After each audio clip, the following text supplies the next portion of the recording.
Nezerwa is a kid's sound. Nezerwa ni ijwi ry'abana. Hallo Kinder aus Ruanda, ihr hört jetzt eine Radiosendung von Kindern aus Deutschland für Kinder aus Ruanda. Kuri internet ja kuri YouTube wandike ijambo Nezerwa Kids Rwanda Flash FM. Kurikirana ikiganiro Nezerwa kuri Radio Flash FM 89.2 ku cyumweru saa 12:45 kugeza saa 1. Iki kiganiro mukigezwaho n'abana b'Abanyarwanda hamwe n'abana b'Abadage. Ku ruhande rw'u Rwanda mugitegurirwa na Jean Bosco Nsengiyumva, ku ruhande rw'Ubudage mugitegurirwa na Hakizimana Emmanuel. Tuganira ku buzima bwa buri munsi duhereye ku ishuri. Nezerwa.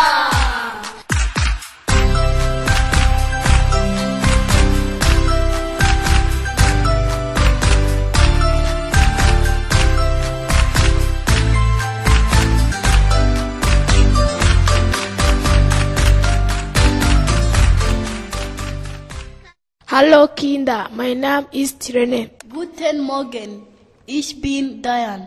Hallo Kinder, willkommen. Ich heiße Priscille. Hallo Kinder, mein Name ist Didier. Guten Morgen Kinder, willkommen auf Kinderprogramme von Lehrer Jean Bosco im Radio Flash FM präsentiert. Zutage, die Kinder sollen aus ihrer Sicht erklären, warum es Not-Test, Klassenarbeiten und Zeugnis in der Schule gibt. Liebe Freunde aus Deutschland, ich hoffe, dass Sie verstehen, was wir darüber zu sprechen. Jedes Kind wird diese Fragen zu beantworten. Wofür gibt es Noten an deiner Schule?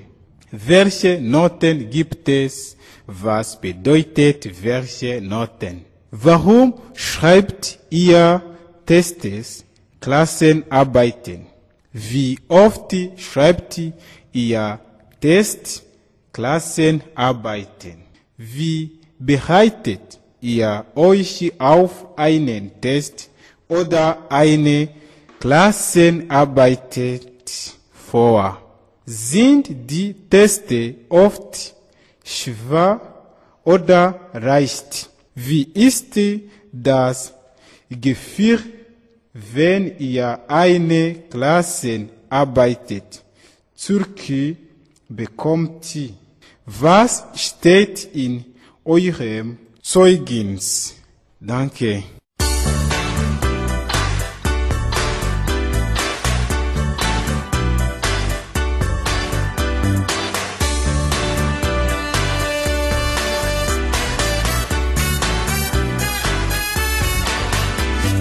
Ist der Unterricht gelaufen, will ein jeder gern verschnaufen.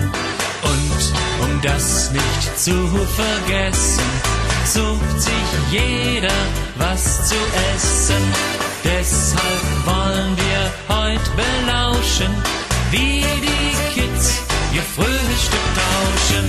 Gibst du mir die Schokolade, kriegst du meine Limonade. Gibst du mir eine Scheibe Schinken, kriegst du Apfelsaft zu trinken. Willst du Kuchen oder Käse? Hier ein Brot mit Mayonnaise. Hast du vielleicht Kaffee, Durst, Blutwurst? Guten Morgen, Kinder.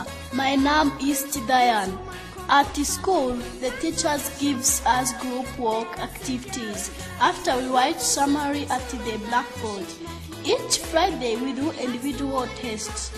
If I get maximum, the teacher gives me very good. When I get, for example, 6/10, it is good. If I don't have a half, it is bad. 0 is very bad. We do the test for access our level. The tests are usually written at the blackboard. Easy, it depends to the level of a child. For I can say that 18% of a test and class work are easy during the second time. I have been second of the class. I prepare the tests by doing many exercises at school and at home after school. When I get worst marks, I tried to make effort for the next quiz or test, ever the classwork. Yes.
mwabyumvise rero ko indimi zose twazigenze, abumva ibidage babyumvishije, abumva ibyongereza nabo bari kucyumva icyongereza.